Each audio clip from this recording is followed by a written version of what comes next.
মোৰ ছাত্ৰ-ছাত্ৰীসকল তোমালোক সকলোকে আমাৰ এই চেনেলটোলৈ পুনৰবাৰ স্বাগতম জনাইছো। আজিৰ এই ভিডিঅ'টিত ক্লাছ 7ৰ গুণোৎসৱৰ প্ৰথম পৰ্যায়ৰ 2024 চনৰ দ্বিতীয় দিনৰ সেট বিৰ ৰাইটিং L1, ৰাইটিং L2, নিউমাৰেচি আদিৰ যিখিনি কুৱেশ্যন তোমালোকক দিছিলে মই আনসাৰখিনি তোমালোকক কৈ দিবলৈ চেষ্টা কৰিম। ভিডিঅ'টি শেষলৈকে চাই থাকিবা। কুৱেশ্যন নম্বৰ 99ত দিছিল ৰাইটিং L1 মানে ল্যাঙ্গুৱেজ 1। তলত দিয়া বিষয়কেইটাৰ মাজৰ পৰা যিকোনো এটা বিষয় নিৰ্বাচন কৰি তিনি শাৰী বাক্য লিখিব দিছিল। ইয়াত চোৱা তিনিটা বিষয় দিছে যেনে ফাগুন মাহ, বিদ্যালয়ৰ মধ্যাহ্ন ভোজন, বিষ্ণু ৰাভা দিৱস। যিকোনো এটা বিষয় বা টপিকৰ পৰা তোমালোকক তিনি শাৰী বাক্য তোমালোক লিখিব কৈছে। যেনে বিদ্যালয়ৰ মধ্যাহ্ন ভোজনৰ বিষয়ে তিনি শাৰী লিখিব পৰা বা বিষ্ণু ৰাভা দিৱসৰ বিষয়ে লিখিব পৰা। চোৱা মই তোমালোকক বিষ্ণু ৰাভা দিৱসৰ বিষয়ে লিখি দিছো। লিখিবা এনেদৰে বিষ্ণু ৰাভা দিৱস প্ৰতি বছৰে 20 জুন তাৰিখে পালন কৰা হয়। 20 জুন তাৰিখটো হ'ল কলাগুৰু বিষ্ণু প্ৰসাদ ৰাভাৰ মৃত্যু দিন। 3 নম্বৰ লিখিবা কলাগুৰু বিষ্ণু প্ৰসাদ ৰাভা আছিল এগৰাকী সুনিপুণ গল্পকবি, খেলুৱৈ, নিবন্ধকাৰ, গায়ক, গীতিকাৰ তথা সুৰকাৰ। ঠিক আছে, এনেদৰে লিখিব পাৰা। নেক্সট চোৱা ৰাইটিং L2 এইখিনি নিলিখিবা আৰু কৰবাত ভুল থাকিব পাৰে। ৰাইটিং L2 চোৱা ল্যাঙ্গুৱেজটো 100 number কুৱেশ্যনটো write 3 sentences on any one of the topics given below। যিকোনো এটা টপিকৰ ওপৰত তিনিটা বাক্য লিখিব দিছিল। ইয়াত দিছিল our country, a summer afternoon আৰু the sun।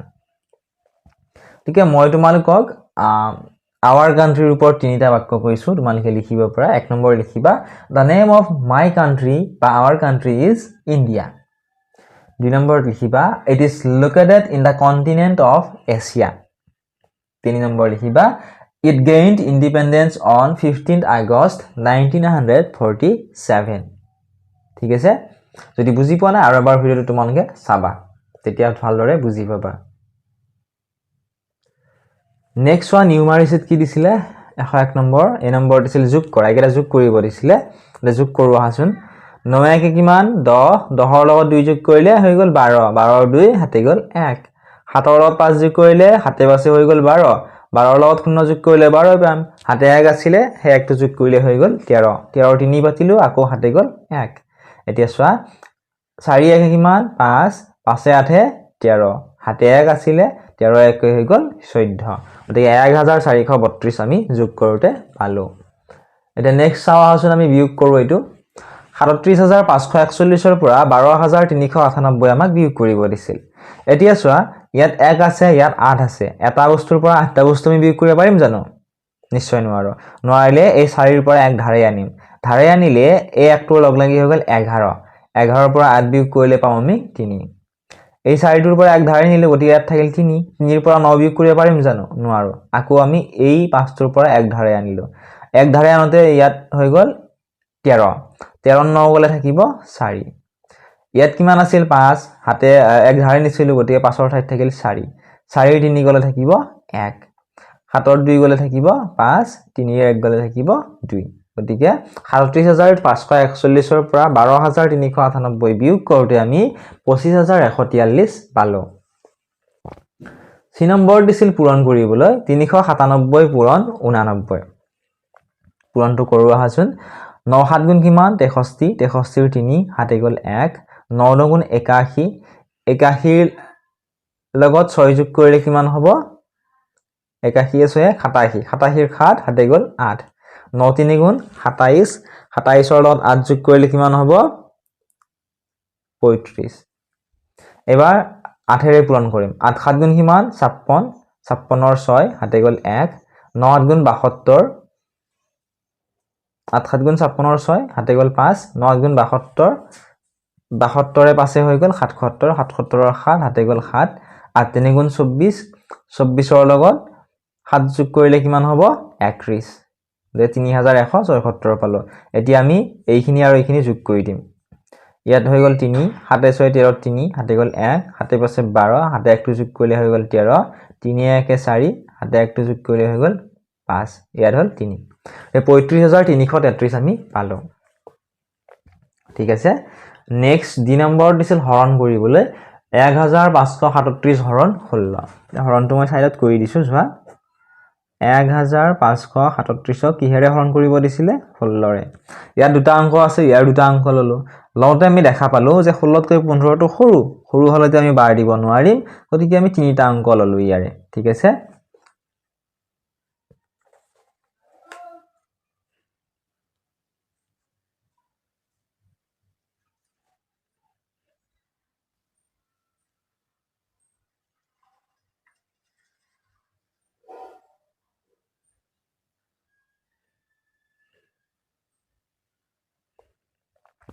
এতিয়া ইয়াত আমি 16 9 বাৰ দিলো 16 9 গুণ কিমান 144 এতিয়া 153 ৰ পৰা 144 বিয়োগ কৰাচোন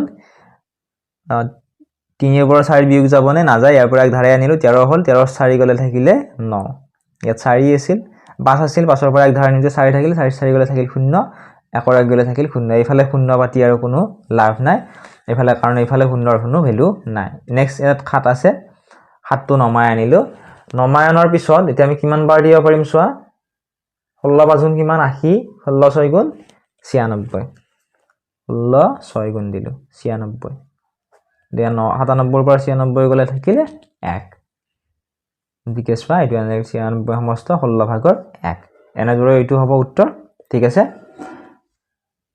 নেক্সট চোৱা ই নম্বৰত কি দিছিল এইকিটা আমাক যোগ কৰিব দিছিল 2.075 যোগ 37.05 যোগ 20.597 এতিয়া আমি ডাঙৰটো প্ৰথমতে পাতিম 20.597 পাতিলো তাৰ পিছত আমি পাতিলো 37.05 আৰু 20.5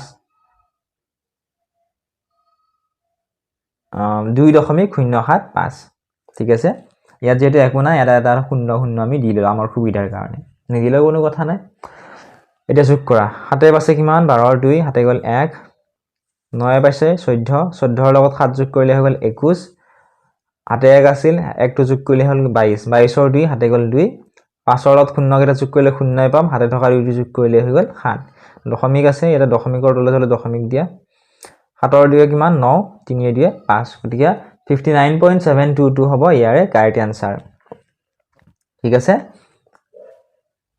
নেক্সট ওয়া ৰিডিং L1 ল্যাঙ্গুৱেজ জনত দিছিল 102 নম্বৰ প্ৰশ্ন ছাত্ৰ ছাত্ৰীক তলৰ যিকোনো এটা অংশ পঢ়িবলৈ দিব ইয়াৰ যিকোনো এটা অংশ পঢ়িবলৈ দিছিলে প্ৰথম অংশটোত দিছিল ৰায়মনা ৰাষ্ট্ৰীয় উদ্যান কোকৰাঝাৰ জিলাত অৱস্থিত ইয়াৰ প্ৰধান আকৰ্ষণ হৈছে সোণালী বান্দৰ ইয়াত এছিয়ান হাতী নাহৰ ফুটুকী বাঘ মেথন বনৰীয়া মহ ধনেশ পক্ষী আদিও দেখিবলৈ পোৱা যায় দ্বিতীয় অংশত দিছিল বাতৰি কাকত এবিধ শক্তিশালী গণমাধ্যম ইয়াৰ দ্বাৰা জনসাধাৰণক বিভিন্ন দিশত সজাগ আৰু সচেতন কৰিব পাৰি ছাত্ৰ ছাত্ৰীসকলেও বাতৰি কাকত নিয়মীয়াকৈ পঢ়িলে বহুত নজনা কথা জানিব পাৰে তৃতীয় অংশত দিছিল গদাধৰ সিংহৰ আহোম নাম আছিল চুপাতফা তেওঁৰ পত্নী জয়মতীয়ে দেশৰ বাবে মৃত্যুবৰণ কৰিবলগীয়া হৈছিল তেওঁলোকৰ পুত্ৰ ৰুদ্ৰসিংহক আহোম শাসনকালৰ সৰ্বশ্ৰেষ্ঠ ৰজা বুলি কোৱা হয় গতিকে ইয়াৰে যিকোনো এটা অংশ যেটো অংশ সহজ পা হেইটো তোমালোকে পঢ়াই শুনাব লাগিব নেক্সট ওয়া ৰিডিং L2